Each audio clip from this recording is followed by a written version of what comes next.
This evening we are to talk on the subject of the solar symbolism as it relates to the mystery of the Messiah, as this mystery was understood by ancient peoples. In order to get a little background for this theme, we want to go a little further in establishing our great system of astronomical symbolism. About 300 years before the beginning of the Christian era, there lived a man by the name of Aratus. He came from the area of Soli, which is now Cilicia, and it was from this same region that St. Paul came. It may therefore be due to this and to the great esteem in which Aratus was held that he is considered today as the only non-Christian writer, non-Jewish writer, to be quoted in the New Testament. The quotation occurs in the 17th chapter of St. Paul. Paul is speaking in Athens at his famous sermon given by the altar of the unknown God. And he says, in addressing the Athenians, "As your poets have said," referring to God, "we are his offspring." This is from the 5th line of the Phenomena of Aratus of Soli. Aratus was no astronomer, and yet, weirdly or strangely enough, we regard him today as one of the most important figures in the history of astronomical research. He was a physician, a man of letters, an outstanding poet, and spent the second part of his life, second half, in the court of the king of Macedonia. The king was very much interested in the astronomical researches of a previous scholar who had left a number of verses and also considerable prose material under the general title, The Appearances. This title meant to imply the appearances of the heavens at different seasons and times.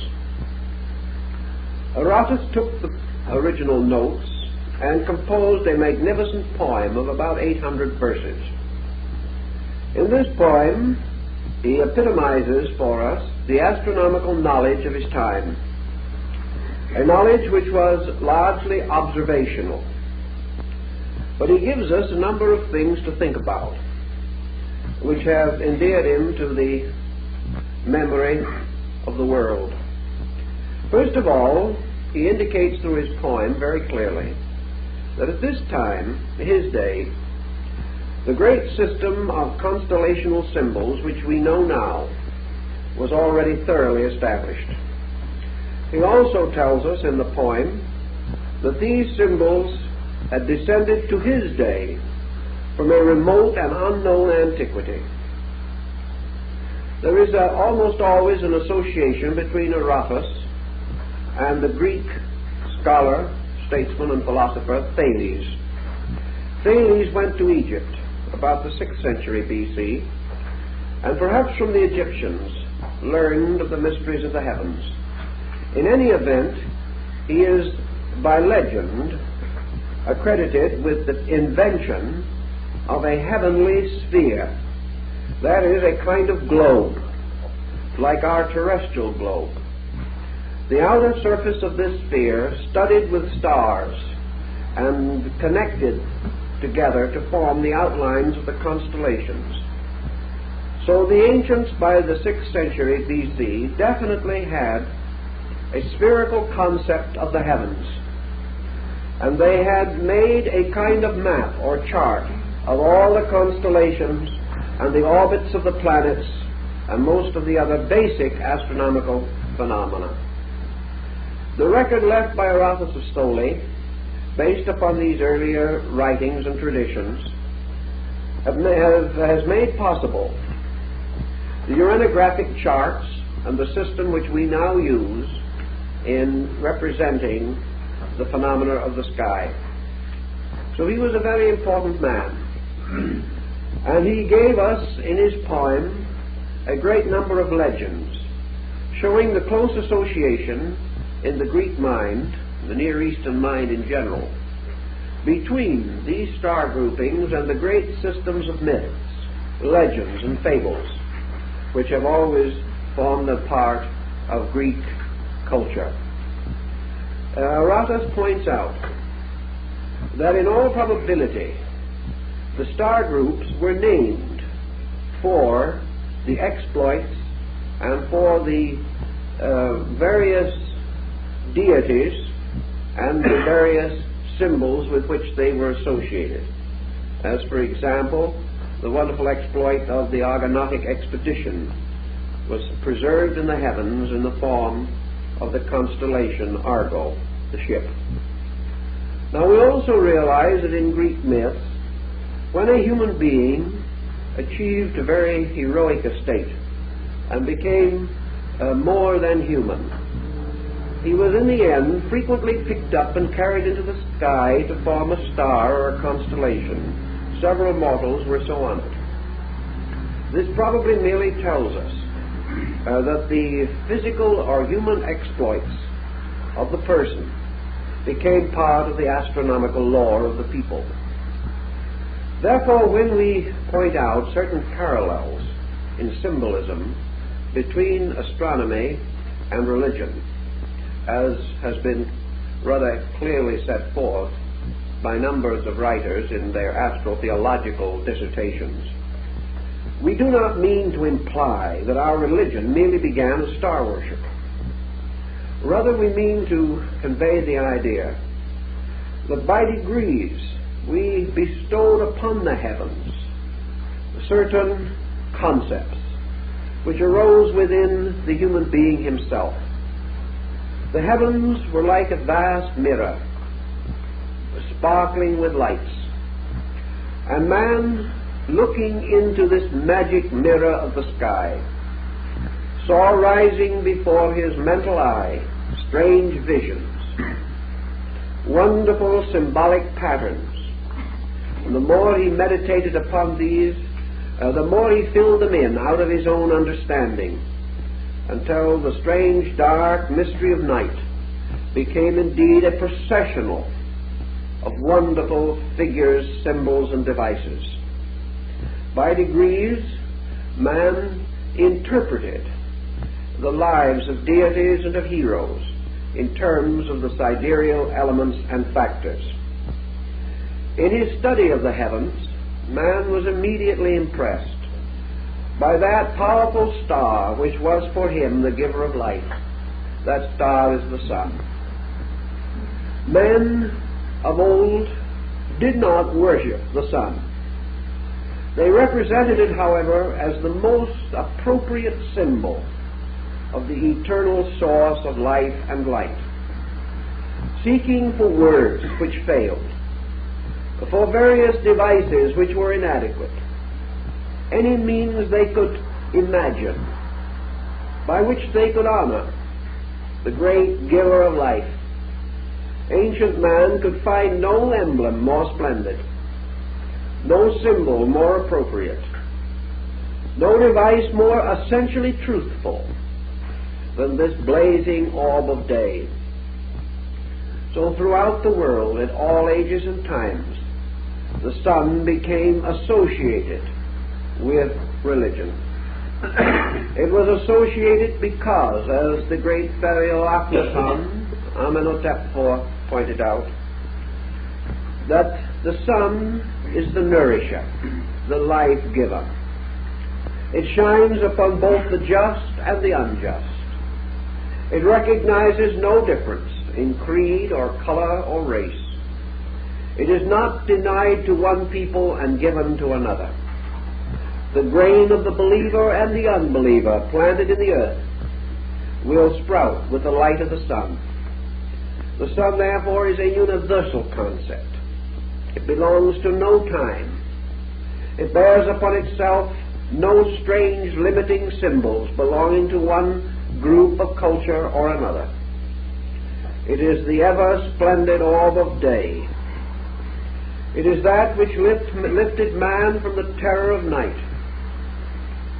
In ancient times, men were afraid of darkness.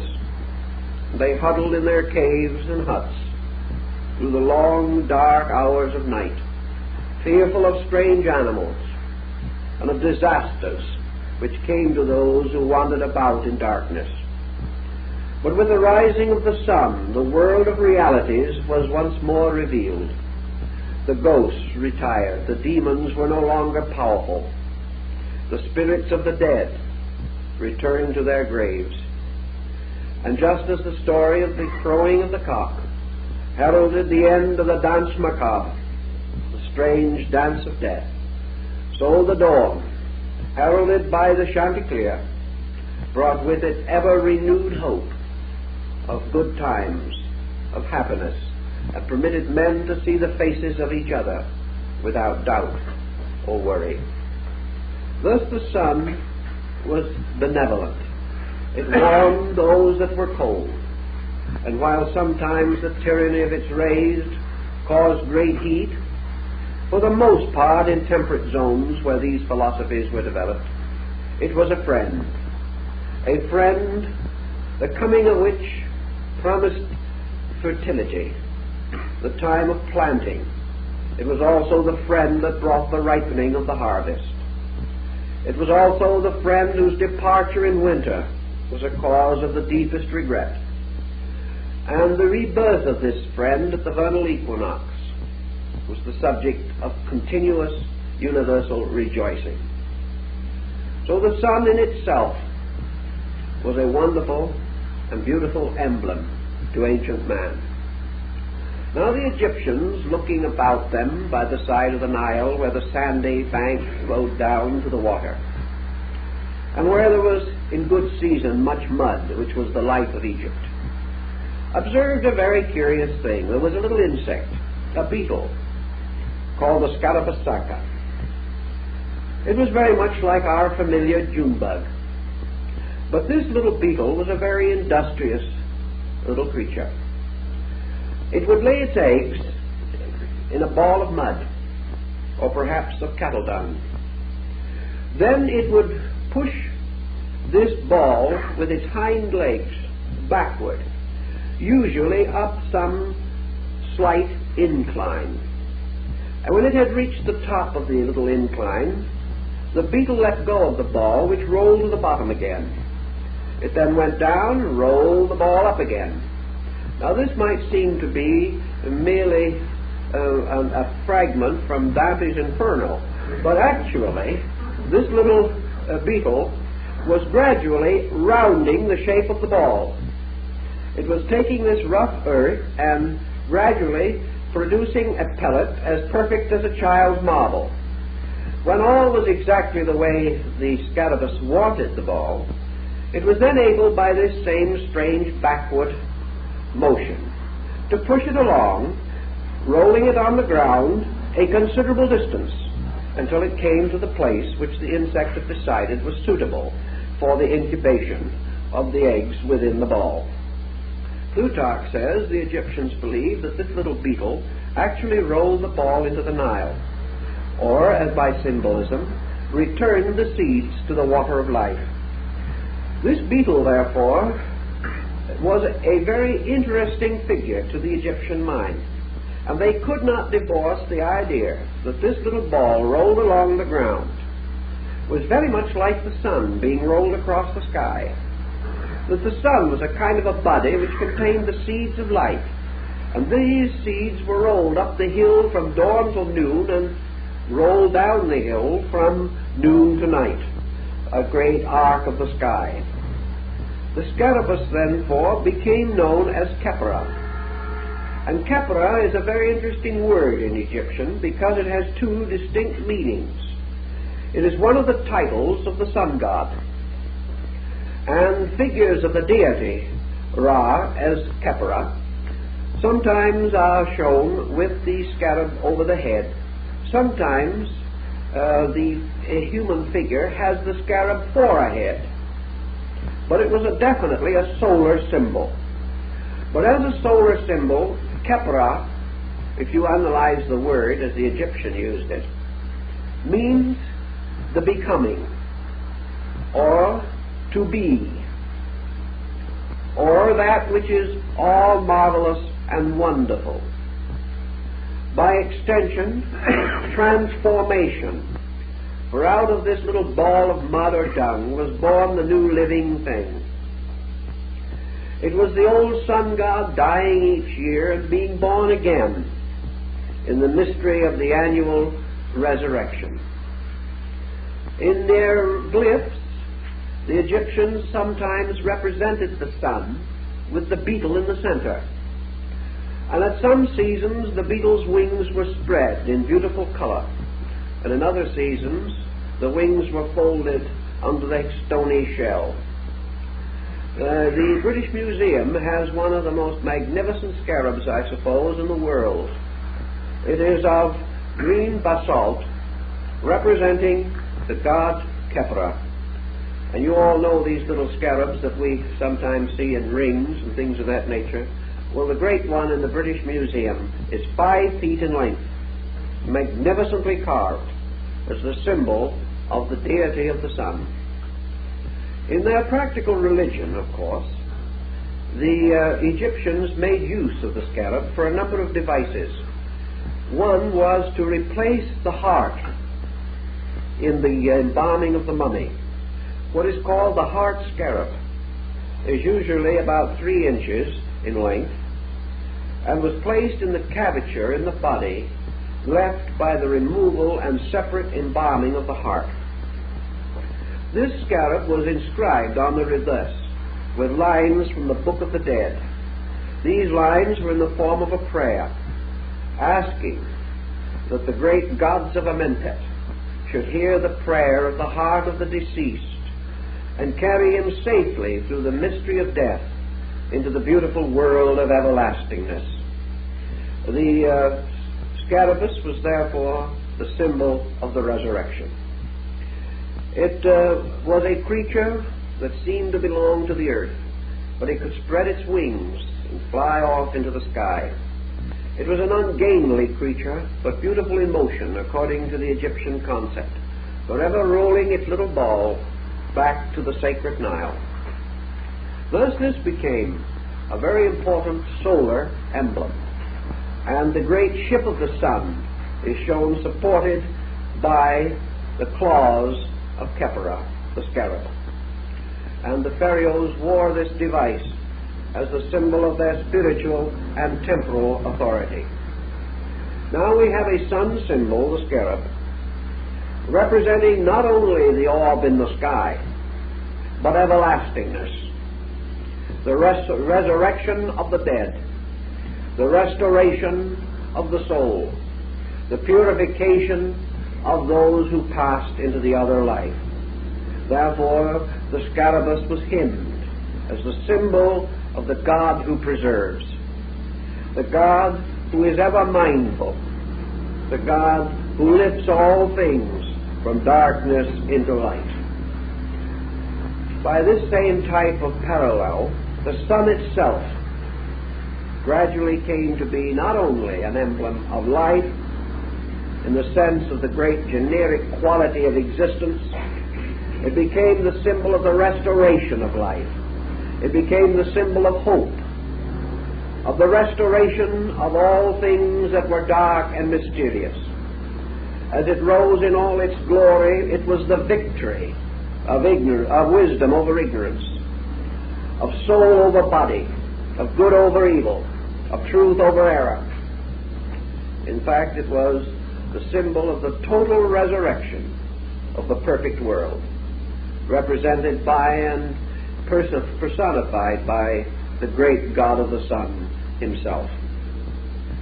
In Egypt also, the sun had many symbols, and in the wonderful hymn to the sovereign sun, the Emperor Julian describes one of the most famous of the figures of the sun in the later religion of Egypt. This was Asarapi, whom we know as Serapis, the great divinity, the guardian of the Alexandrian libraries. And we have some record from early time as to the nature and appearance of this deity. The Serapeum, which was his house in Alexandria, North Africa, was a splendid building with a high domed center and with extensions like the transepts of a church moving outward. And this place was filled with books, the great records, the recordings and reports of men from the earliest times, books upon stone and clay, books upon papyrus and other strange materials, originally some of wood and metal, and a little later some upon the skins of animals. Over this great library, which was said to have contained more than 400,000 pieces of recorded material, presided the wonderful symbolic figure of the Alexandrian Serapis. We do not know too much about the origin and meaning of the word. Serapis was not originally an Egyptian deity. It is quite possible that he came from Asia Minor. In any event, some temples and records about him have been discovered in Syria and the Lebanon. In any explanation, however, he came to Egypt and became one of the principal deities of the great Greek dynasty of pharaohs, the Ptolemies. Here in Egypt he found congenial resting place, and a beautiful figure of him on a magnificent throned pedestal stood in the center of the library. The head of Serapis was a strange and noble one. Long hair hung upon his shoulders, and a forked beard. Most remarkable were his eyes, which the ancients describe in detail. With all the majesty of this person, the eyes were those of a man of unutterable sadness, a strange, brooding face. And as one old writer said, that as you stood and looked at it, you could almost see tears springing up in its eyes. It was called the Weeping God. And yet it stood in all this learning with this strange and incredible sadness. The sadness as though it looked out with infinite solicitude upon a world of suffering. The robed figure of the deity was mysterious also, for some believed that it was an androgynous being. Certainly it was not intended to represent the muscular or heroic type, but the strange, sad, slender scholarship that went with the sadness of the face. Serapis bore upon his head a basket filled with living grain and all the symbols of growth. In one hand he held an instrument resembling a ruler or measuring stick, which was used to estimate the inundation of the Nile, so vital to the survival of the people. Beside him he supported with his other hand a strange staff consisting of the bodies of 3 serpents twisted together. And these 3 serpents each had a different head. One of the heads was that of a wolf, another was the head of a lion, and the third, presumably, was the head of a bird. The wolf was called the head of the past, the lion of the present, and the bird of the future. And thus time was twisted together into a strange staff which was used to support the mysterious figure of the deity. Serapis ruled his world, and the meaning of his name, perhaps from Asur, a form of the word Osiris. Asurapi could be the bull of Osiris, the Hapi or Api being a form of Apis. There is, however, another derivation, namely that it came from a word seraph, meaning to shine, the glorious. And we find the word in the Old Testament, in the Bible, also in the New Testament, as a symbol of the order or hierarchy of the seraphim, meaning the shiners or the glistening ones. In any event, he was a shiner, because around the head of this sad, mysterious person was a magnificent aureole of sunburst rays. He was a solar deity. He was the sad, dying sun of autumn, the sun who descends into the underworld and knows the experience of death. When the time came and the great library was sacked during the period of Theodosius, a mob broke into the Serapeum. For some time the mob remained at a distance, almost unable to approach the figure. They were frightened, they were awed by it. But mobs and panics have no respect for persons or for gods. And finally they attacked the statue, tore it down, demolished it, broke the pedestal upon which it stood, and finally burned the entire library. When the ashes were cold, and men began to search for the remnants and remains of their own vandalism, the church historian Socrates, not the Greek philosopher, the church historian, says that under the pedestal of Serapis, when they excavated after the destruction of the building, was found the monogram of Christ. Well, this is peculiar because that pedestal stood there and was placed there long before the beginning of the Christian era. But in any event, that Serapis was a solar divinity, we know.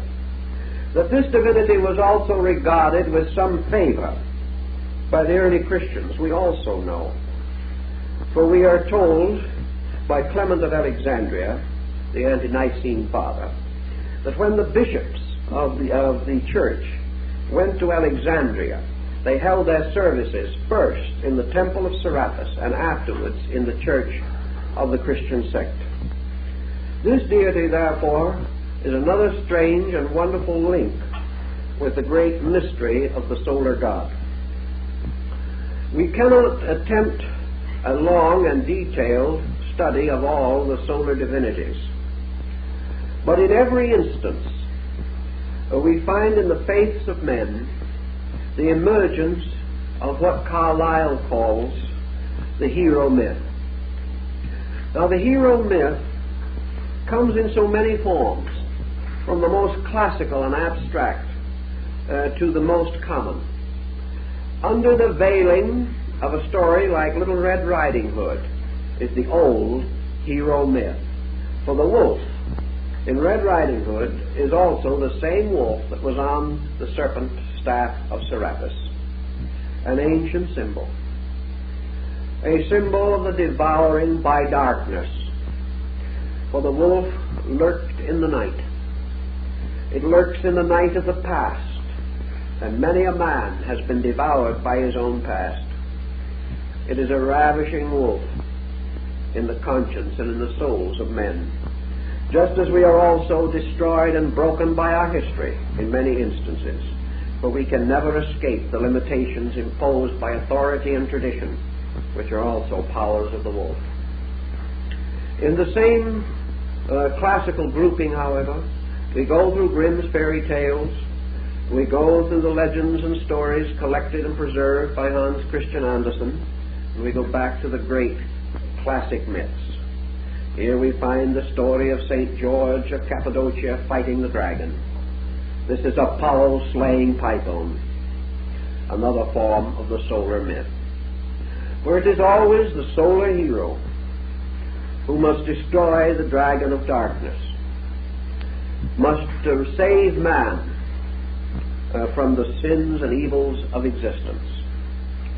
The solar myth also gives us Samson, whose strength was in the locks of his hair, especially in 7 locks. And these 7 locks, of course, are found in the Gnostic philosophy, where the 7 rays of the great leonocephalic lion, the rays of the nimbus, end with the symbols of the vowels and also with the signs of planets. So the 7 locks of hair are the 7 planets, which distribute or are related to the mystery of the strength of the sun god. Samson, of course, is a very thinly veiled reference to the sun. Hercules, likewise, performing his 12 wonders, was a solar hero. And in a little different way, but no less important, we have Achilles and the strange legend of his mysterious death. We also find in the Nordic rites the Sigurd saga, Siegfried or Sigurd becoming the solar hero.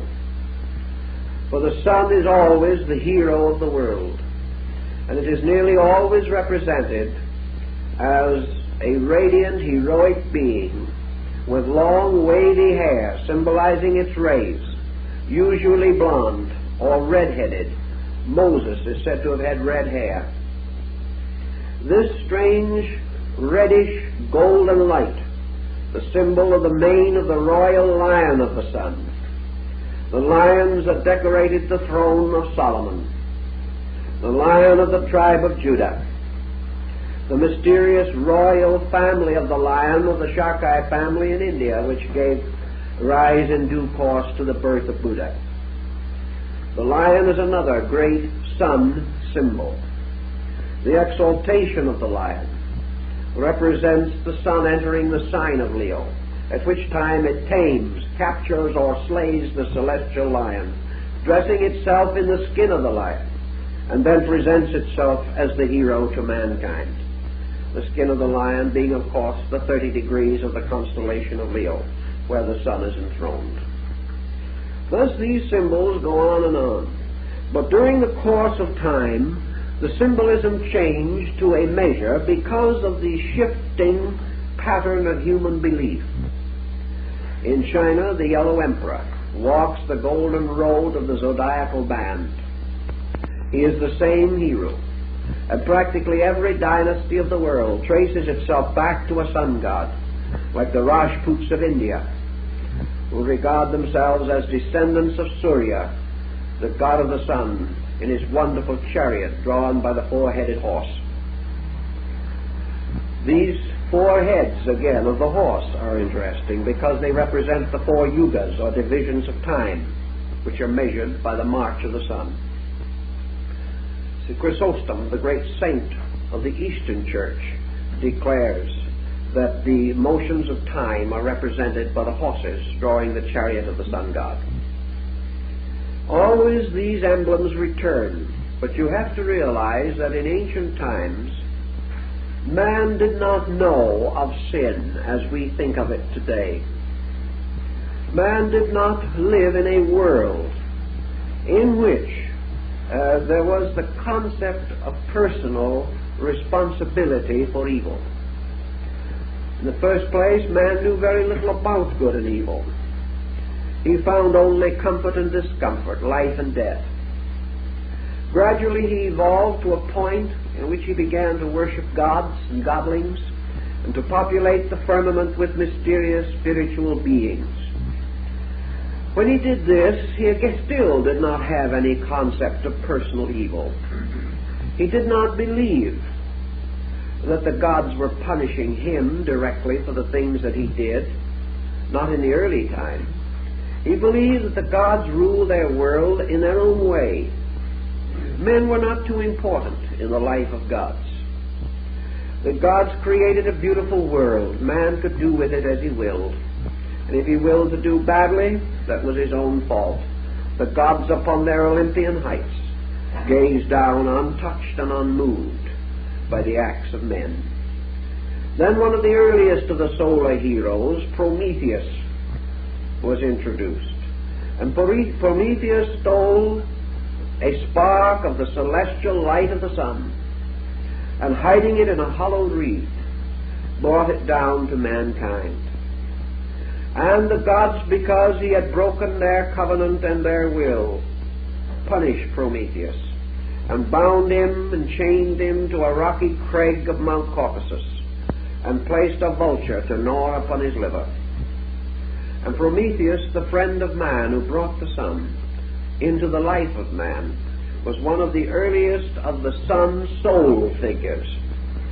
For after his strange and wonderful sacrifice, the gods could no longer destroy men at their pleasure, because the spark of the divine fire which he had brought now blazed within each human soul. and man had achieved immortality by disobedience. It's a very interesting legend and a very powerful psychological theme. Prometheus, therefore, is one of the soul men who sacrifices himself for the good of the world. The story of the sun, as we said, can be traced in your Nordic rites in the Kalevala of Finland and in the wonderful massive stone carvings of Central America, Yucatan, and also in the paintings and glyphs of the North American Indians. Always this wonderful theme has to do with the life giver, the life bestower. Osiris in the Egyptian ritual was sometimes represented as a mummified body lying upon the lion-like couch of death, and all over his body grain was sprouting. He was therefore a symbol of life coming forth from death. The mummification of the Egyptian dead was a comparatively late introduction. That is, it came only after the great cultural system of Egypt had reached considerable height. The very earliest remains of the Egyptians were not mummified, but were buried in the earth in the neat chest or embryo posture, in a circular hole or grave. This was to symbolize the fact that death was another birth. To live is to die is to be born. The Egyptians therefore represented death as a kind of birth into another world, and they represented this also in their solar mystery. They realized that the sun sank at night, but the sun did not die, although the earth became dark. They began to learn of how the tree in the wintertime loses its leaves but does not die. And the cultus arborum, or the worship of trees, developed around the fact that the tree, though seemingly dead, will live again. And one of the best known examples of that, of course, today is the symbol of the fir tree, which we use at Christmas to recognize the fact that this little tree survives the winter, remains green, and is the promise of the return of the sun power. So the sun, in its departing and in its returning, became of the most profound importance, because man recognized his total and entire dependence upon it. Now, man also had certain moral qualms in his own heart and mind, and he began to realize that the sun deity, or the sun principle, the light principle, was in a strange way an unselfish benefactor of all things. Akhenaten and other great Egyptians, including Amenhotep, realized that in a strange way man needed the sun, but that the sun did not need man. Some way the coming of this great orb of light was for the good of man, or for the good of nature, not really for the aggrandizement of itself. It was therefore a sort of unselfish benefactor. It, needing nothing of itself, gave all of itself. Having nothing that man could do to make the sun better, the sun still did everything for man. Man could never repay. He could never do anything except perhaps offer his prayer and offer his consecration to the works of the sun. The sun did not need him. And this brings us to a problem that is of some interest perhaps in modern thinking, because today we are very much concerned over the effort to find adequate definitions for deity or for the nature of first cause, and we argue back and forth as to whether or not God is a person, a principle, a being, an essence, a substance, or merely a continuance of eternal mechanistic principles in the universe. And nearly every title that men have given to the sun, other men have questioned and doubted. And wherever the solar deity has been venerated under one name, this name has come to be hated or loathed by persons of other beliefs. It's a very strange thing, but let us realize one point here that may be helpful. That in antiquity, in the days when the great appellations were given to the sun, nobody thought of them as definitions. No one was really trying to tell what the sun was, nor what the power was that was behind the sun. No one was standing in audacity to define deity. All of these terms, if you go back to their roots and meanings, are simply statements of praise. They are individuals bestowing upon the mystery the most wonderful words of honor and of veneration that they could conceive. It was no effort to define. It was simply that man bestowed every title that was good or beautiful or noble upon this supreme symbol of his own existence. Also, man, early in his experimenting in thought and philosophy, sensed that there was within his own nature a kind of life that was derived in some way from the life of the total universe. So he, as the Egyptian did, used the scarab, or the symbol of Khepra, the sun, as an emblem for his heart.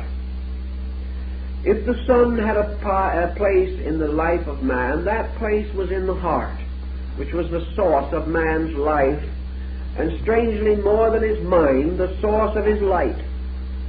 For man's great light comes not from his thought, but from his love. And in realizing this, the individual who had experienced the mystery of the love of God was a light within himself, a strangely illumined being, and in his life this great symbol of radiance flowed from him. And so the heart became the sun emblem. And the heart has long been represented as the source of man's spiritual continuance. When the deceased princess Hanufa entered into the presence of the great gods of Amentet in the Egyptian ritual of the dead, she came forth into the great court, forming with her upraised arms the symbol of the Ka, by means of which she said, I am a soul. I am a being unembodied, entering into the state of unembodiment. And the symbol of her nature, her conscience, and her being was a small urn-like vessel with an ear on the side. And this vessel was the heart. And it was from the heart that the lady Hanufa spoke when she answered the questions of the great God and the jurors. And it was her heart that was weighed on the scale of the balance against the symbol of eternal truth. The Egyptians had already decided, beyond any question, that if the glorious light of space existed in man, or had a home or abode in man, it was in the adytum of his temple, in the inner part, which was his own heart. And Hermes, in his essay or discourse to his son Tatian, says that the divine power placed the heart in man like the pyramid in Egypt. And the pyramid also, a fire-light symbol, was a representation of the heart as the symbol of the solar mystery. Now, way back through all these centuries of descent, this overtone, this concept lingered. But as we say, men changed their thinking. And in the course of time, there arose a doctrine of sin. And sin in this case was separation. Sin created only one situation, namely that creatures who sinned were regarded as separating themselves from the good God. Thus, by fall or relapse or by departure, spiritually, morally, or physically, from the code, man created an interval between himself and the good. He was no longer able to see the God that walked with him in the garden in the cool of the evening. He lived in another kind of world, a world surrounded by his own kind of creature. But the mysterious upper world, the world of light, was closed to his eyes. He felt himself an exile, a strange kind of orphaned creature, wandering the earth in darkness. And to meet this mystery and to solve the secret of it, the ancients devised their tremendous culture of mystery rituals. These were the sacred dramas and sacred ceremonies which were undertaken by those who desired to journey back into the light of the God. Always, therefore, in the Holy of Holies, or the Sanctum Sanctorum of the house, in the deepest part of the temple, was a sun symbol of some kind. A symbol of life, a symbol of power. One of the earliest of these sun symbols was the cross, because, as Plato points out, the Logos, or the creating power, impressed itself in the form of a cross at the time when it first began the building of worlds. It impressed itself upon creation in the great signature or seal of the cross. Thus in the temples we find these symbols, symbols of the attainment of man who must journey home. This journey home was through the darkness of ignorance, through testing and trial, and finally the ascent into the lighted sanctuary, where, surrounded by the priests and those who had already attained, the candidate was invested with the great solar emblems, the emblems of his own regeneration and restoration. It was then also that he was given the little white stone, upon the inner surface of which was inscribed his mystery name, for he was born again. He had come into the light of truth. The old systems of the mysteries extended probably from 2500 to 3000 BC, down almost to the beginning of the Christian era. And then we have what Voltaire refers to in his description of the Samothracian rites, the mystery of a brother who was slain by his brethren. And we find in the old mystery rituals the solar emblem, the candidate representing the sun god, passing through a terrible tragedy of betrayal, of assault, of murder, of martyrdom. We find this solar emblem brought forth as a lamb to the slaughter. We find it betrayed. We look back over the history of the world and we begin to understand something of this betrayal. In many of these systems or symbolisms, the betrayal was the result of the action of three persons who were determined to destroy the solar emblem or to usurp the power of heaven. Consider therefore now that the sun god, Kepra or Serapis, ruled over the great sanctuary of wisdom. For in the great library of the Serapeum were the talking stones that told the history of the world. Here were the records of ancient times and of the achievements of men, the dreams and hopes that were old even 2,500 years ago. Therefore, Serapis was the symbol, in a sense, of the records of man's progress, passed on as a priceless heritage from one generation to another. The record of man's struggle, his uprising out of darkness, and his coming forth by day out of the night of ignorance. And in this sense, the sun deity finally becomes the actual symbol of truth, becomes the figure of a reality which is the total of essential knowledge.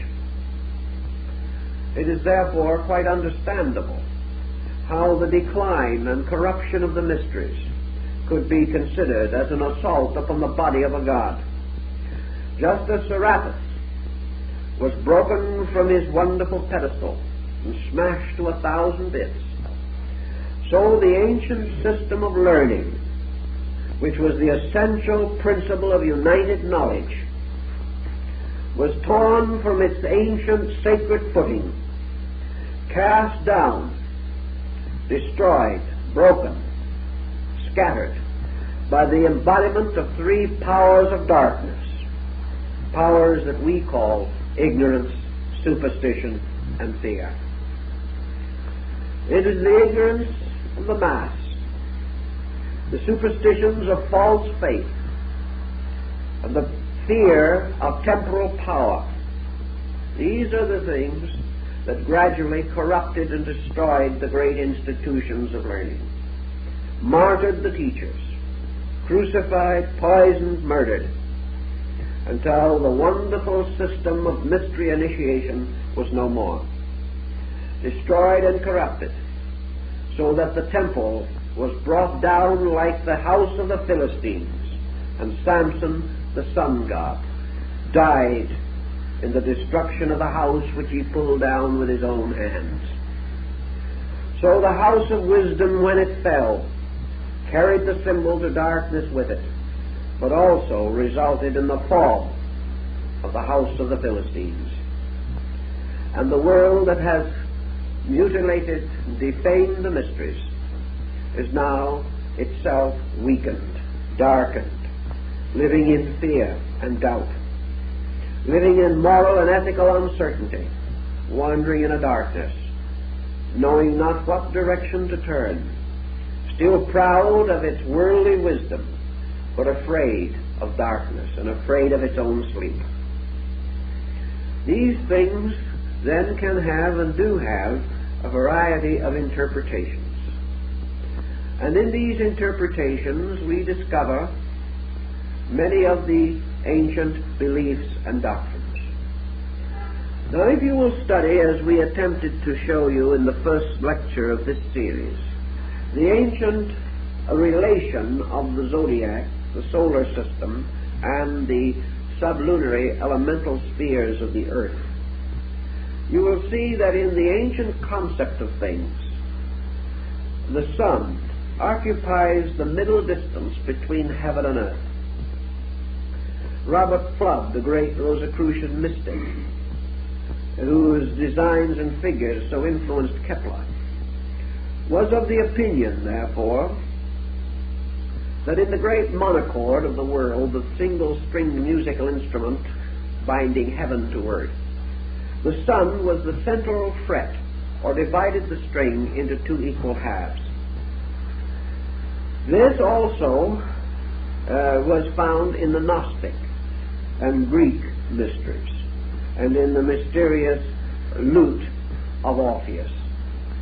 If the sun, therefore, be suspended in the very center of the great system of intervals known in Pythagorean astronomical music, it would be like man, as described in Goethe's Faust, as standing twixt heaven and earth, dominion wielding. Above the orbit of the sun, to the ancients, was the superior world. Below the orbit of the sun was the inferior world. The sun was not only the symbol of the deity, particularly of the only begotten, for the sun, S-U-N, and the S-O-N form were almost interchangeable from the beginning. The sun was not only, therefore, in this middle distance representing God, but also, strangely, represented man. Man, some way, belonged to the order of the sun, because he himself stood like Serapis, with his feet upon the earth and his head in heaven. Man possessed the power to turn his outward senses downward into the confusion of the material sphere, but he also had the power to lift his inner sensory perceptions and apperceptive powers upward and inward to behold the mystery of his own Creator. Man is the only animal that we know that seeks to understand God. Perhaps others do not have to seek. Perhaps in their souls they know. But man has created an entire part of his life built upon the profound aspiration after truth, and even the corruptions of ages cannot prevent the gradual motion of man towards the emancipation of his life from ignorance. Thus man has the power to understand mysteries of the Spirit, even as he has power to understand the wonders of the body. Thus, between the two extremes, suspended in a world of rarefied internal atmosphere, man has something that psychology and the Greeks both call the ego, the focal point of selfness. And this ego is like a sun in the center of man. And it is this sun which is in some way stationed halfway between illusion and reality.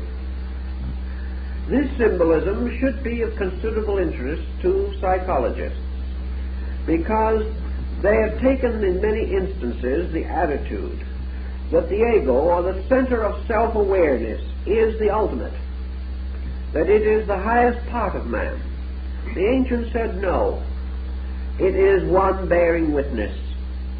It is one who stands in the midst, a psychopompus, an hierophant of mysteries, not a god, but a servant of the gods, not the master of destiny, but the attendant upon destiny.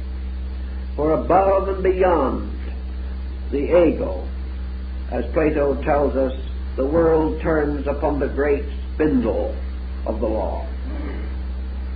If then man has a spiritual core within himself, recognizes his kinship with the solar mystery, he then realizes that the light that comes from within himself lights the lower world, and that man do with the strange but inevitable death of the soul. Even the great god Re himself could not withstand the sorcery of Isis. Even the deities, like the great order of the Odinic gods of the Scandinavian peoples, come finally to the Götterdämmerung, to the twilight, to the destruction, to the end of the world, where gods and mortals perish together. Thus, in the Egyptian rite, it became very important for man to understand the mortality of his own ego. This, in fact, gives us practically the whole substance of Buddhistic doctrine.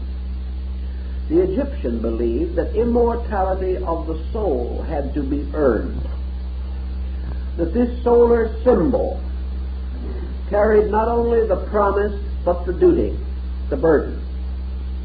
For in every case the sun performs its labor for the benefit of men and dies in the service of the men it seeks to aid. Just as the sun at night goes into darkness to the underworld, just as the annual sun in the precessional motion comes finally to winter and dies, just as the sun in the great Platonic year moves through the alternative periods of fertility and sterility, so always life follows death, death follows life forever. The ancient was a fatalist on this particular point. But when everything seemed to die, the time came to remember its birth. When everything was born, it was then timely to remember that it must die. Always we should remember the opposite, because each of these stages is bound completely with the other. Therefore, in the effort to understand these strange rites, ancient man began to contemplate the very thought that we have in the Bible. There are two statements in different parts of the Old Testament which are interesting. One says, "The soul that sinneth it shall die," and the other says, "But the spirit shall return to God who gave it." Therefore, the soul and the spirit are not the same thing. The soul is the splendid light of the revealed sun. The soul in man is the witness to the Father. The soul in man speaks through Osiris, another solar mystery god. And it speaks through Horus, the only begotten of Osiris. And the God tells us that when we look upon the Son, we have seen the Father which is behind the Son. And we realize that in the Egyptian ritual, the soul, as the only begotten, comes forth as the redeemer of the body, just as the annular sun, reborn each year, makes available to man the immediate participation in universal life. The Egyptian was fully aware that all the life in space did not come from our sun. He also was aware of the fact that the sun as we see it was not the source of life. It was merely the one who comes forth, the witness. It is the voice crying in the wilderness, prepare the way of the Lord. So the sun becomes the symbol of the evangelist, the manifestor, the witness. And it is the perpetual reminder that even the light of the sun, like the flame of the lamp, bears witness to a deep and mysterious fuel, and the light can blaze no longer than the fuel provides. So in Egypt, behind the great sun mystery of Re Kapura, we have something else, the dark mystery of the great old gods, the ones who never were revealed, upon whose faces the light of the sun never shone. They were the first, the only one, the Sebi, the ones who remained in darkness, in their mysterious abode of the eternal north, where the path of the sun never came. And these dark gods were the gods of space and eternity. And this space and eternity, remote and wonderful, eternal and unconditioned, continued on its way through all duration, until from out of the darkness of this profundity burst forth the symbolic symbol or the symbolic form of the solar mystery. The sun, therefore, came to bind heaven and earth, came to unbind heaven and earth, for such were the powers of the Pontifex Maximus, that they shall bind and they shall unbind, and such were the ancient ritual terms. But the sun mystery brought the dark light or the dark life of the supreme cause into manifestation. And it also lifted up men, for its rays ended in hands, drawing them into the light. For as the sun draws water, so the mysterious soul sun draws souls upward out of darkness. And souls buried in the earth, like the grain, are brought into release, into spiritual manifestation through the mystery of the Eucharist. And the Eucharist, in this case, is actually the power of water and fire, or sun and moisture. For by partaking of the mystery of the sun and moon, by partaking of the strange Eucharist described at the time of its first establishment by Melchizedek, priest of Salem, we know that there was the mystery of the corn, the wine, and the oil. And in this we find again the Eucharist performed at the Last Supper by Jesus and his disciples. For the bread became the symbol of the corn or the grain. The wine was in the cup of the sacrament. But where was the oil of Melchizedek, the most mysterious factor of all? In the completion of the Eucharist at the Last Supper, the oil was Christ, because the word oil is in Greek Christos. It is the symbol of the anointing. Therefore, when Christ is referred to as the anointed, it is because of the use. We have the same word in Crisco, our now present cooking shortening for oil. It comes from the same root.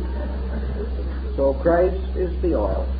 The bread and the wine were provided and the ancient ritual of Melchizedek was repeated, which causes St. Paul to refer to the Messiah as a priest forever after the order of Melchizedek. As the Scarabassaka was said to be its own father and its own mother, being an androgynous beetle, so we find this strange priestly solar mystery also represented as totally and completely androgynous, like the deity Serapis in the ancient temple. Now the Messiah, or the Anointing One, gives us also another dimension of the solar mystery, because the rays of the sun work the miracles. The sun's rays lift all things and raise all things to themselves. Therefore they become the symbol of the resurrection of the dead, the restoration of life, and the redemption. The sun also to the ancients stood as the complete and eternal promise. It revealed to men in those days that the power of God could not fail, that the mystery went on forever, and that for always and forever there was light, and this light was the light of men. And this light came into the world, and the world knew it not, because it could not recognize the mystery of the solar power. But the invisible sun, to Burney and many other European mystics, was actually the Messiah. Therefore, as the sun was midway between spirit and matter, the Messiah stood as the intermediary between God and man. And none came unto the Father save through the Son. This mystery goes on. We find it in the Druid rituals. We find it everywhere we seek to understand the power of salvation and of life. All of which causes us to wonder whether much of our symbolism has not actually come down to us from the very old patterns of things. We do not understand the symbols today in this context. We do not apply them or associate them to these great faiths of long ago, but such association is valid, for we have inevitably drawn upon the older legends and myths and have incorporated them into our sacraments, into practically every form of religion and worship that we know today in all parts of the world. If this be true then, and there is no doubt that it is true, we must wonder how far we can carry the analogy safely.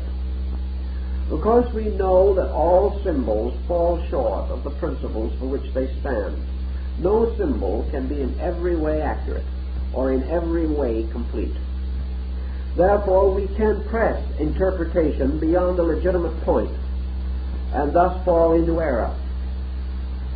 How far can we press the analogy between the sun and salvation?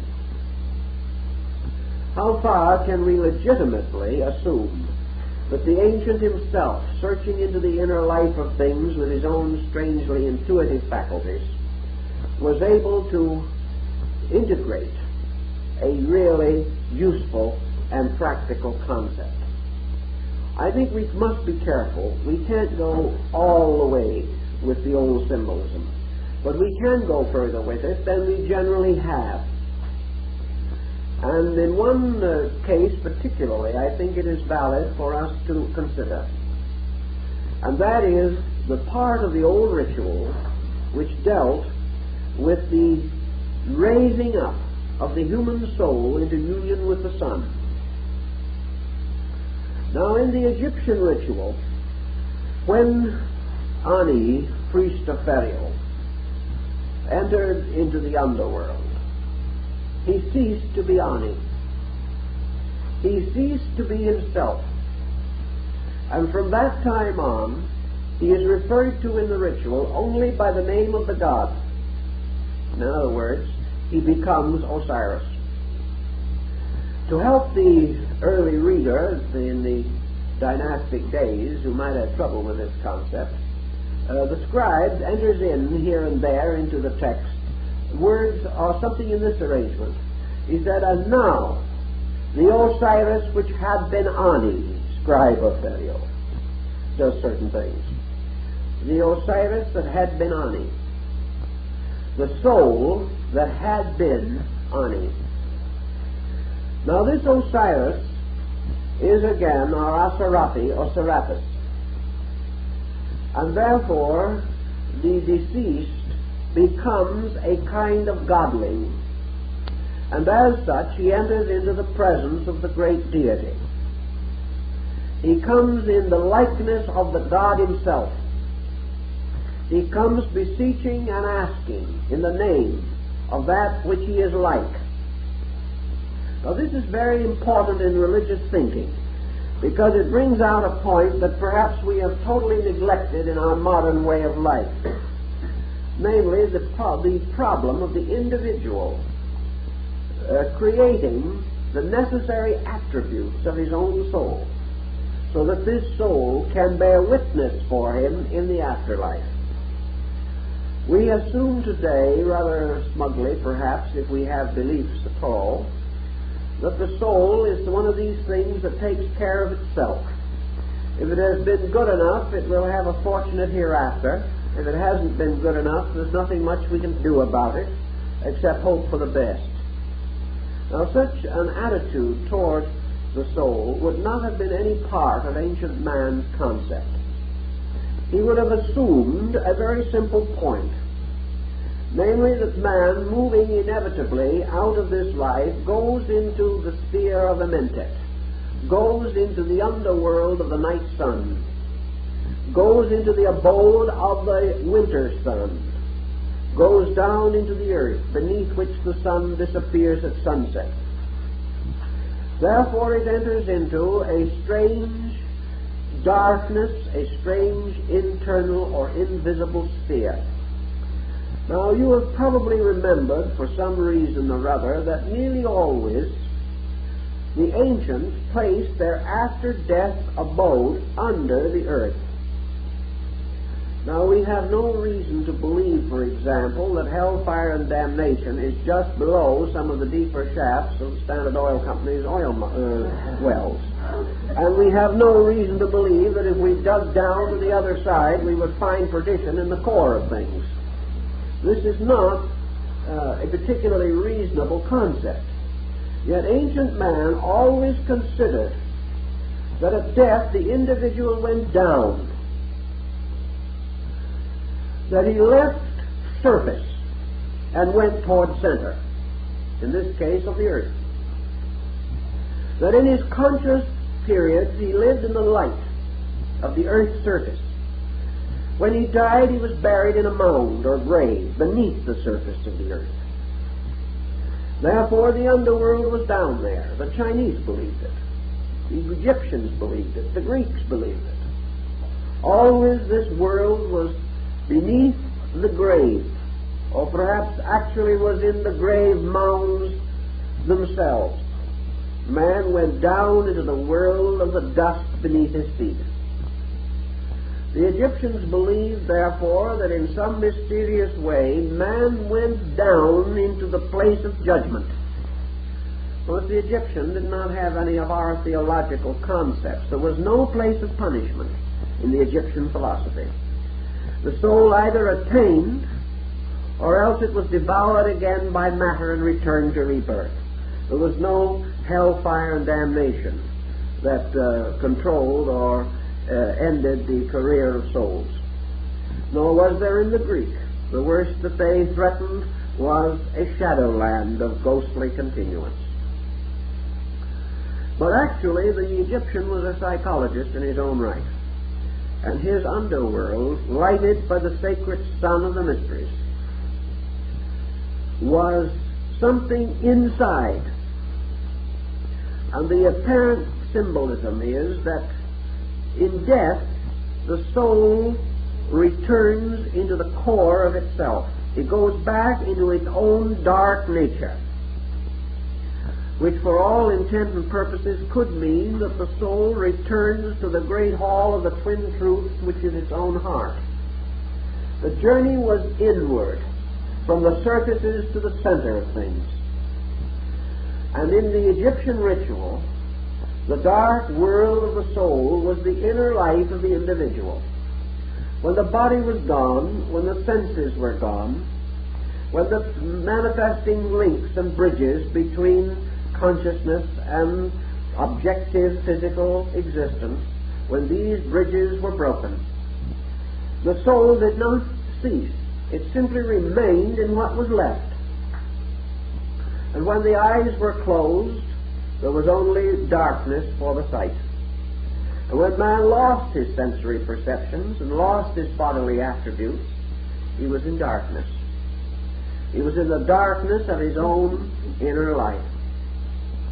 And in this darkness, he could no longer be gladdened by the light of the physical sun. He could no longer see the great ball rolled across the sky by the Scarabasaka. He saw no phenomenal things of any kind. He dwelt within himself.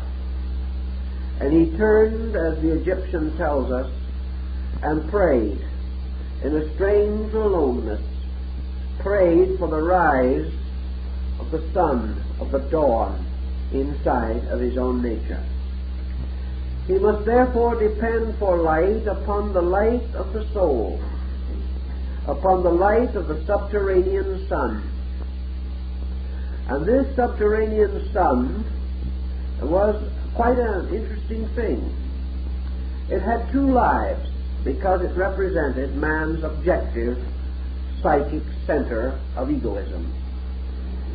When man slept, he died and went back again into his own inner life. When he awakened, he came forth again, like Keppera in its glory, rising over the mountains of the east. So objectively, in the daytime, the sun lighted his outer life. At night, it had to light the inner world of his experience. In life, it lighted again the outer. In death, it had to light the inner. So man depended in his state beyond the grave upon the sun in his own self or life. Now, as the physical globe of the sun represented our objective consciousness, so the mysterious power behind the visible symbol, the soul sun, represented man's internal psychic existence. And the Egyptian was very much concerned with making sure that the sun of the soul shone brightly in the darkness of the inner life. It must be brilliant and strong that the plains of Alu may not be in darkness. Now, these planes are these little things that psychologists refer to as our introversional areas of activity. The individual extroverts in life. In death, he introverts. In life, he pours forth out of himself. In death, he returns again to live with himself, to live with the qualities and principles and attributes which are peculiarly his own. And there he comes upon the God of the mysteries. For if he explores the underworld and is faithful and moves through this labyrinth of mysterious tests and trials, he comes finally to the sanctuary, to that temple which is the house of hidden places, ruled over by the master of the secret house. And here he comes into the presence of the midnight sun, the internal sun. He sees then within his consciousness a sun blazing in the firmament. And according to the Egyptian, he has a strange experience. For just as surely as materially and physically, when he opens his eyes, he sees a vast world around him, so psychically and mystically, when within his own nature he opens his eyes, he sees a vast universe within him that extends as far and as wonderful as the world around us seems to be. And in this inner mystery there comes the rising of the sun in glory. And the Egyptian represented this in the state of the blessed soul in contemplation, seated quietly in adoration of the great gods. The soul suddenly sees the dawn of the disk of the sun, and Kepler suddenly opens its wings, filling the sky with iridescent light. This is the soul of the mysteries, which the ancients considered as the Messianic sun. This is the sun in the soul, which is for the salvation of men. And this sun in the soul has to be earned, it has to be made possible. For when it comes, when it rises, it bestows immortality. For as the ritual of Egypt says, there can be no death when the sun in its risings bestoweth its light. So immortality is the rising of the sun of the soul, or the Messianic sun in man. If therefore we remember the remarks made by Paracelsus, which we have discussed in a previous series, he said there were three suns, one that lighted the body, one that lighted the soul, and one that lighted the spirit. This would be in conformity with the old mysteries, and he probably learned this in Constantinople. In any event, the soul sun is the Messiah, which is for the salvation of the nations. It is the sun of the soul rising over the body. For the final victory to the Egyptians was not the victory of good over evil. This was important, but this was covered more or less by the great negative confession of faith, in which the virtues of the deceased were clearly enumerated. It was not the victory of even light over darkness. It was the victory of life over death. It was the total victory in the consciousness of man. It was the entry of the soul into the awareness of the everlastingness. It was man suddenly knowing, by the rising of the dawn light of aurora, knowing his own immortality, knowing his own eternity, and dedicating himself to the service of the greater in the presence of the lesser. Thus the Kepler in his rising really brings the light of internal truth to man. And illumination, as it is termed in mysticism, or cosmic consciousness, was known to the Egyptians as, of course, the rising of Kepler, or the great Scarabus, over the horizon. For it was the blaze of light that lighted not merely the outer forms of things, but the inner structure of them, so that their bodies were full of light. And that this light and this life was the assurance of eternal continuance. To achieve this end, therefore, the individual had to not only make his peace with the gods that rule the world, he had not only to give unto Caesar the things that are Caesar's, he had also to make his offering to the sun in its rising. And among the old manuscripts, one papyrus to the Queen Mother of one of the ancient Pharaohs is very beautiful, because we learn from it so much of the philosophy of these people, something that we know so little about, unfortunately.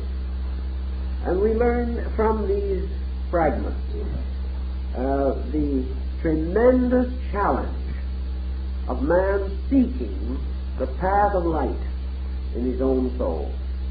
Not merely just doing good, but the strange state of being good. Not only performing all the different rituals and rites that are indicated by our laws, our customs, and our traditions, but more than this, the searching after the experience of the rising of the sun. That in some way, while we live, we must have some pre-awareness of this coming of the great light of the world. For this coming of the great light is the restoration of the martyred God. And it is brought about by the dedication of man to the experience of the light seeker. The orders of the quest in medieval chivalry emphasize this older philosophy very clearly. So always the point throughout life was that the Egyptian, even while he lived, was ever mindful, waiting, hoping for the coming or rising of the inner sun. And he knew the rising of this sun by various ways, most important perhaps being that it brought with it the light of peace. The rising of the Sun of Truth inside of man is always marked by the increase of internal awareness of value. Man gradually finds that this daybreak, this auroral dawn, as Bamey calls it, ends the strivings and the stress. It ends also the shocks that flesh is heir to. For it is the coming of warmth, of life, of generation, of all good things within the soul of man. Just as man lives physically like his savage forebears, no longer in physical darkness, because this darkness is now riddled with light, but in a state of internal darkness. Man lives in an everlasting night of doubt, burdened from day to day with problems and responsibilities. He finds the path of life not happy, nor can he guard and govern well the values that he has. He sees the world around him on the brink of war and catastrophe. He observes how knowledge is used to destroy both peace and hope. A man is therefore like his savage ancestor, huddling by the little fire he has, afraid of the great darkness which surrounds him. And the little fire is his learning, his knowledge, his faith, his hope, such flickering rays as he has been able to kindle out of the long, pathetic history of his kind. But when comes the great dawn, the darkness is no more. St. George slays the dragon with the spear of light. It is the same spear which, according to Omar, touches the turret of the Sultan's palace. It is this great light of inner understanding, the alchemical agent that transforms fear into faith, ignorance into wisdom, superstition into insight. These things man has to accomplish by the rising of Kepler in its glory, the restoration of the sun god within the strange mystery of his own life. To make this more seemingly understandable, the place of the sun in the zodiac and its journey through the years, its labors, were all carefully studied and analyzed to get the analogies that would help to strengthen the doctrine. Man born into this world dies from the world of light, and therefore this is the entrance to the dark world of the mysteries. In the ancient zodiac, the Egyptians used the symbol of the scarabus, where we now use the crab as a sign of Cancer. In all probabilities, the scarab is the correct form, and the crab is a more or less compromised form, perhaps due to the corruption of ancient designs or the transference of the symbolism to some area where the scarabus was not significant. In any event, the crab is the symbol, or was the symbol, and the scarabus of the summer solstice. And the summer solstice, of course, was the point of the greatest heat and light of the sun. Therefore, the sun took upon itself at that time in the precession of the equinoxes the body of Kepler, and the sun became the scarab in its glory. Now man, according to the ancient philosophies, in the Mithraic rituals, and of course Mithras is another solar deity, who, overcoming the vernal equinox in Taurus, slew the bull and bathed itself in the blood of the bull and became strengthened, or became the hero as a result. This was also an astronomical mythos. Perhaps it is this Mithraic rite of the slaying of the bull and the bathing in the blood of it that was the origin of the red shoes of Julius Caesar. For it is said that before Caesar could go into the temple of the deity and act as Pontifex Maximus, or high priest, he first had to rush home and put on his red shoes. Without his red shoes, he could not enter the temple. The red shoes probably came from the feet of the priests who were present at the slaughter of the bull, and therefore whose feet were reddened with the blood of sacrifice. By the time of Caesar, this practice was not carried on, but the red shoes lingered, like a great many other symbols. And wherever red occurs in vestments of clergy, it represents or is related to sacrifice or to martyrdom. The sacrifice of the bull or the sacrifice of Mithras, who was also among the martyred gods. In any event, the birth of man in the sign of the Cancer or the Scarabus was the beginning of the great journey of the sun. Now the sun carried on 2 journeys simultaneously. The first journey was its arch across the sky in the mystery of the year. During this journey, it passed from the sign of Cancer, which was the summer solstice, to the great autumnal equinox in the sign of Libra, and here the scales were set up, and the great weighing of the cyclostatia took place. Here was the dividing point in which life and death had to be decided.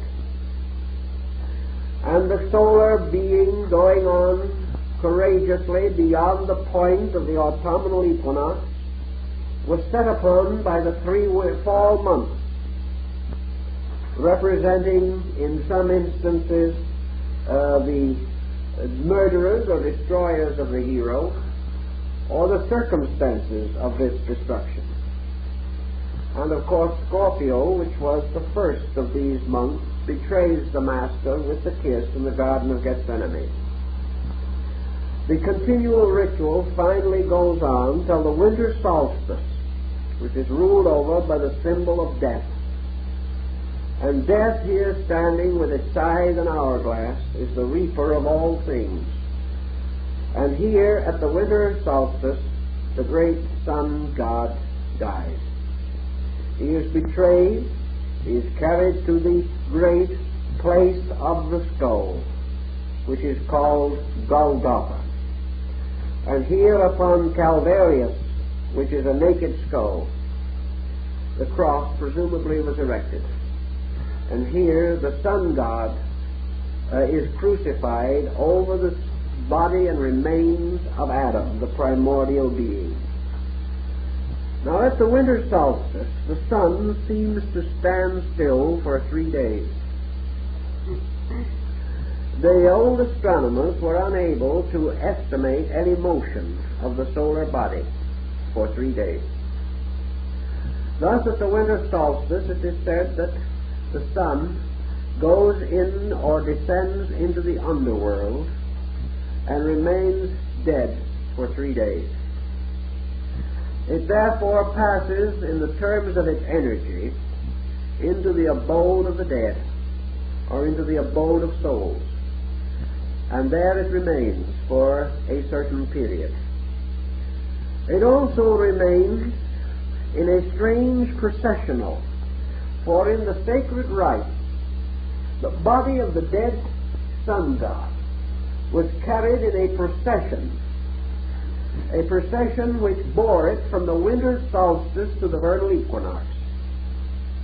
A procession of 3 days, 3 degrees, 3 months, according to the different symbols that are associated with the various faiths. Here again the mystery of the 3 days is restored, for at the equinox also the sun is not observed to move for 3 days. And at the end of these 3 days, at the actual moment of the equinox, the sun is reborn, rising as Khepera in its glory, promising the return of fertility after the long darkness of winter, in which the sun sleepeth, and all men rest, and the earth is without light or nutrition. It is the problem of the long night in which life returns to the other world. After the vernal equinox, the sun marches in its splendor. It overcomes the ram. It it rises above the power of the bull Apis. It comes under the power of the Dioscuri, Castor and Pollux, and again reaches its magnificent arch enthronement in the sign of the scarab. Now the Egyptians say that there was a mysticism to this. They pointed out, even in those ancient days, that when men die, they often, most usually, die in the night.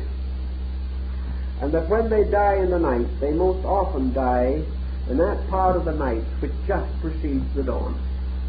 This is an old legend or an old fable. It is not necessarily universal, but the ancients believed that there was a certain tendency to a pattern here.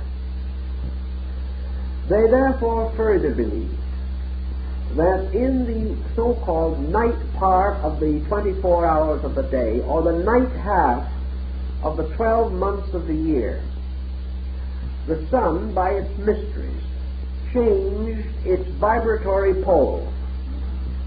And therefore, while it is winter or darkness in the outer world, the sun becomes the particular illuminator of the inner life of things.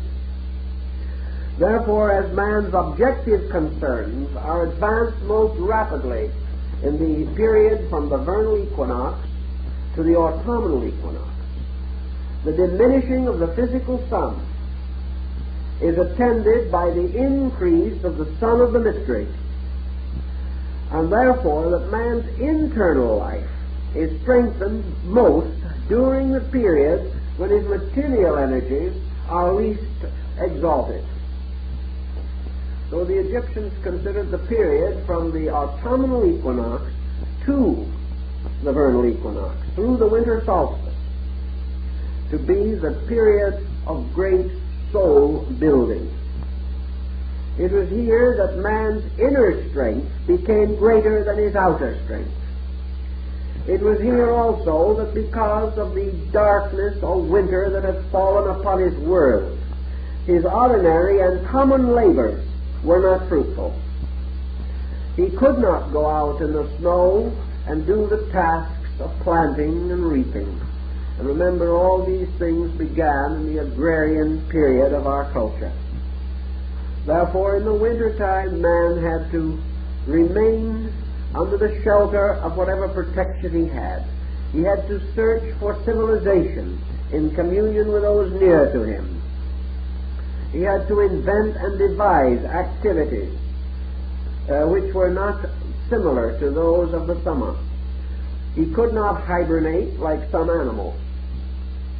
Thus we may say that man's material progress was advanced in the summer, and his intellectual growth was achieved in the winter. If there had been no winter, we might still be in the Stone Age, because the winter was the time which men had to fill with an activity that was not material. Here was the time when they had to develop their cultures, their insights, their literary attainments, their artistry, and all the various forms of genius which were made possible because of the strange additional leisure which they had. If they provided themselves as well as they could during the good season and had put away the tithing of the 10% for the next year's seed, they then had security through the winter months. And this security was man's first leisure. And this leisure was the beginning of man's civilization. So in the long winter months, men grew as soul beings, or had the opportunity to so improve themselves. The Egyptians went further than this, however, by analogy. They insisted that there was actually a difference in the spiritual vibration and energy of the sun, by which the psychic life of man was most rapidly advanced at this time. That therefore man inwardly grew. The dark inner nature of him received the light of the sun that was taken from his body. His material life grew less. His spiritual contact grew greater. Therefore, the greatest and most important event in the entire spiritual cycle of the sun mystery was reserved for the winter solstice, the midst of winter. For it was at the winter solstice, in the darkness of man's own first internal neurotic existence, that the Messianic mystery was born. It was in the midst of the darkness of his own inner life that the first rays of the sun of the Messianic dispensation, the sotar of the gnosis, was first heralded, and the three winter signs as three wise men came to pay homage to the crib of the child. All of these point out that in the darkness of man's spiritual winter, the sun of the soul cast its greatest light. This was perfectly in conformity with the Egyptian ritual, and with also many of the teachings of the Greeks, Hindus, and Chinese. Thus we have something that perhaps is a little startling at first, but not as much so as you might imagine. For we have a strange belief in our daily living that through certain sorrows or through certain tribulations, the spiritual powers of man are quickened. That man never seeks light as much as when his darkness is the most difficult and dangerous. In this, therefore, we have the proper inducement. And if it be true, as the Egyptians said, that the sun's rays change their quality in the winter, so that they are attuned to the heart and soul focus rather than to the body focus, that in the winter the rays of the sun pierce through matter but do not quicken it, and enter into the psychic life of things, that in the winter half of the year, so to say, or the descending half or arc, all inner things are strengthened. In the outer part of the summer and spring and early fall months, the outer parts are strengthened. But it is the life in the seed or in the soul of man which is the most important. So the sun in our winter shines into the inner part of our lives, rising in glory over the great fields of Amentet. The Egyptians are known to have used trances, hypnosis, and other similar devices in their religion. In this they were not essentially different from other primitive people. We know also that in trances and in sleep, the Egyptians believed that they could come into the presence of the great gods of Amentet. Therefore, that in this sleep of death, in this trance, man had an experience of inner life. Always initiation and death were used as parallel symbolisms, and the individual internalizing, searching for value, must seek for this internal sun which shines in the darkness, but is not known by the darkness. If then, during this same season of the annual motion of the sun, from the autumnal equinox to the vernal equinox through the winter solstice, this sun is shining in Amentet, it means that the god has not died. It is not that the god is dead, it merely appears to be dead because it sleepeth. Now this god actually does not sleep in its own nature. When Osiris died, he did not merely rest in the mastaba of the tomb. He went forth into another lower region and there ruled over the quick and the dead. In the same way, the soul of man in sleep does not merely lie down in darkness. It moves into another world where it is lighted by another sun. In the same way, man searching for value, passing through the ceremonies of the mystery ritual, is moving into another world which is lighted by the sun of the soul. And it is this ever-coming sun which is the promise. This is the true light that lighteth every man who cometh into the world, for it is the light within himself.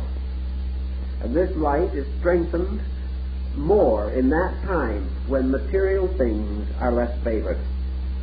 So the Egyptians actually believed that when the sun went to sleep for outward things, it burst into glory inside of man. And that when it set in the west, it rose in the east of man's heart. And when it rose in the east of the earth, it sat in the west of man's heart.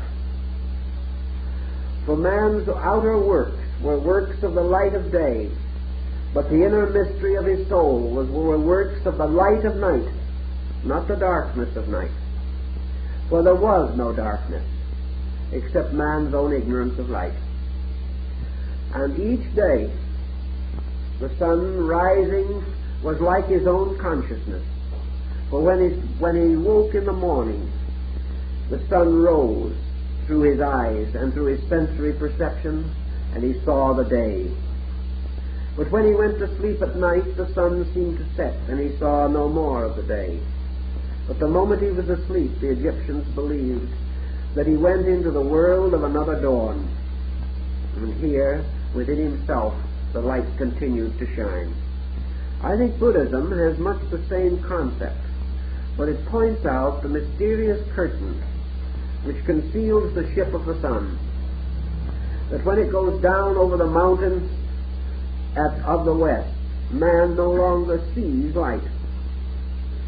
But man who has become inwardly wise is able to experience light, like Apuleius, who initiated into the mysteries, stood upon the threshold of Persephone, the underworld, and declared that he beheld the sun shining beneath his feet under the earth.